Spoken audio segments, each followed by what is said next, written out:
جعفر بن سلیمان رحمۃ اللہ علیہ کہتے ہیں کہ میں حضرت مالک بن دینار رحمۃ اللہ علیہ کے ساتھ ایک دفعہ بصرہ میں چل رہا تھا۔ ایک عالی شان محل پر گزر ہوا جس کی تعمیر جاری تھی، اور ایک نوجوان بیٹھا ہوا مستریوں کو ہدایات دے رہا تھا کہ یہاں یہ بنے گا، وہاں اس طرح بنے گا۔ مالک بن دینار رحمۃ اللہ علیہ اس نوجوان کو دیکھ کر فرمانے لگے کہ یہ شخص کیسا حسین نوجوان ہے اور کس طرح پھنسا ہوا ہے، اس کو اس تعمیر میں کیسا انہماک ہے۔ میری طبیعت پر یہ تقاضا ہے کہ میں اللہ جل شانہ سے اس نوجوان کے لیے دعا کروں کہ وہ اس کو اس جھگڑے سے چھڑا کر اپنا مخلص بندہ بنا لے۔ کیسا اچھا ہو اگر یہ جنت کے نوجوانوں میں بن جائے۔ جعفر چل اس نوجوان کے پاس چلیں۔ جعفر رحمۃ اللہ علیہ کہتے ہیں کہ ہم دونوں اس نوجوان کے پاس گئے، اس کو سلام کیا۔ اس نے سلام کا جواب دیا۔ وہ مالک بن دینار سے واقف تھا مگر ان کو پہچانا نہیں۔ تھوڑی دیر میں پہچانا تو کھڑا ہو گیا اور کہنے لگا، کیسے تشریف آوری ہوئی ہے؟ مالک بن دینار نے فرمایا، تم نے اپنے اس مکان میں کس قدر روپیہ لگانے کا ارادہ کیا ہے؟ اس نے کہا 1,00,000 درم۔ مالک بن دینار نے فرمایا کہ اگر تم یہ 1,00,000 درم مجھے دے دو تو میں تمہارے لیے جنت میں ایک مکان کا ذمہ لیتا ہوں جو اس سے 1000 درجہ بہتر ہوگا، اور اس میں خشم خدم ہوں گے، اس میں خیمے اور قبے سرخ یاقوت کے ہوں گے جن پر موتی جڑے ہوئے ہوں گے، اس کی مٹی زعفران کی، اس کا گارا مشک کا بنا ہوگا جس کی خوشبوئیں مہکتی ہوں گی۔ وہ کبھی نہ پرانا ہوگا اور نہ ٹوٹے گا۔ اس کو کسی معمار نے نہیں بنایا بلکہ حق تعالی شانہ کے امر کن سے تیار ہو جائے گا۔ اس نوجوان نے کہا، مجھے سوچنے کے لیے آج رات کی مہلت دیجیے، کل صبح آپ تشریف لائیں تو میں اس کے متعلق اپنی رائے عرض کروں گا۔ حضرت مالک بن دینار واپس چلے آئے اور رات بھر اس نوجوان کی فکر اور سوچ میں رہے۔ رات کے آخری پہر میں اس کے لیے بہت عاجزی سے دعا کی۔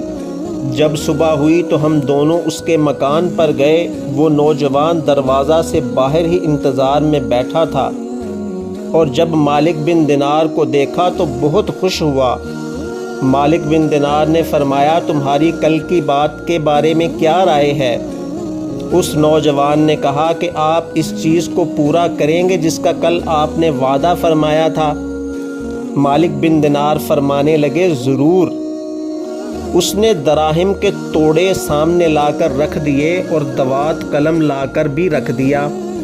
مالک بن دینار نے ایک پرچہ لکھا جس میں بسم اللہ الرحمن الرحیم کے بعد لکھا کہ یہ اقرار نامہ ہے، مالک بن دینار نے فلاں شخص سے اس کا ذمہ لیا ہے کہ اس کے اس محل کے بدلہ میں حق تعالی شانہ کہ یہاں اس کو ایسا محل جس کی صفت اوپر بیان کی گئی، یعنی جو صفات اس مکان کے اوپر گزری وہ سب لکھنے کے بعد لکھا کہ یہ اس لڑکے کو ملے گا، بلکہ اس سے بھی کہیں زیادہ عمدہ اور بہتر جو عمدہ سایہ میں حق تعالی شانہ کے قریب ہوگا۔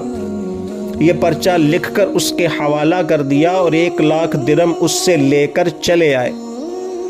جعفر رحمۃ اللہ علیہ کہتے ہیں کہ شام کو حضرت مالک بن دینار کے پاس اس میں سے اتنا بھی باقی نہ تھا کہ ایک وقت کا کھانا ہی بن سکے۔ اس واقعے کو 40 دن بھی نہ گزرے تھے کہ ایک دن حضرت مالک بن دینار جب صبح کی نماز سے فارغ ہوئے تو مسجد کی محراب میں ایک پرچہ پڑا دیکھا۔ یہ وہی پرچہ تھا جو مالک بن دینار نے اس نوجوان کو لکھ کر دیا تھا، اور اس کی پشت پر بغیر روشنائی کے لکھا ہوا تھا کہ یہ اللہ جل شانہ کی طرف سے مالک بن دینار کے ذمہ کی براءت ہے۔ جس مکان کا تم نے اس جوان سے ذمہ لیا تھا وہ ہم نے اس کو پورا دے دیا اور اس سے 70 گنا زیادہ دیا۔ سبحان اللہ۔ مالک بن دینار رحمۃ اللہ علیہ اس پرچہ کو پڑھ کر حیران ہو گئے۔ اس کے بعد ہم اس نوجوان کے مکان پر گئے تو وہاں مکان پر سیاہی کا نشان تھا جو سوگ کی علامت کے طور پر لگایا جاتا تھا، اور رونے کی آوازیں آ رہی تھی۔ ہم نے پوچھا تو معلوم ہوا کہ اس نوجوان کا گزشتہ کل انتقال ہو گیا ہے۔ ہم نے پوچھا کہ اس کا غسل میت کس نے دیا تھا؟ اس کو بلایا گیا، ہم نے اس سے نہلانے اور کفنانے کی کیفیت پوچھی۔ اس نے کہا کہ اس نوجوان نے اپنے مرنے سے پہلے مجھے ایک پرچہ دیا تھا اور یہ کہا تھا کہ جب تو مجھے نہلا کر کفن پہنائے تو یہ پرچہ اس میں رکھ دینا۔ میں نے اس کو نہلایا، کفنایا اور وہ پرچہ اس کے کفن اور بدن کے درمیان میں رکھ دیا۔ مالک بن دینار رحمۃ اللہ علیہ نے وہ پرچہ اپنے پاس سے نکال کر اس کو دکھایا۔ وہ کہنے لگا کہ یہ وہی پرچہ ہے، قسم ہے اس ذات کی جس نے اس کو موت دی، یہ پرچہ میں نے خود اس کے کفن کے اندر رکھا تھا۔ یہ منظر دیکھ کر ایک دوسرا نوجوان اٹھا اور کہنے لگا، مالک بن دینار آپ مجھ سے 2 لاکھ درہم لے لیجیے اور مجھے بھی پرچہ لکھ دیجیے۔ مالک بن دینار نے فرمایا وہ بات دور چلی گئی، اب نہیں ہو سکتا۔ اللہ جل شانہ جو چاہتا ہے وہ کرتا ہے۔ اس کے بعد جب بھی مالک بن دینار اس نوجوان کا ذکر فرماتے تو رونے لگتے اور اس کے لیے دعا کیا کرتے تھے۔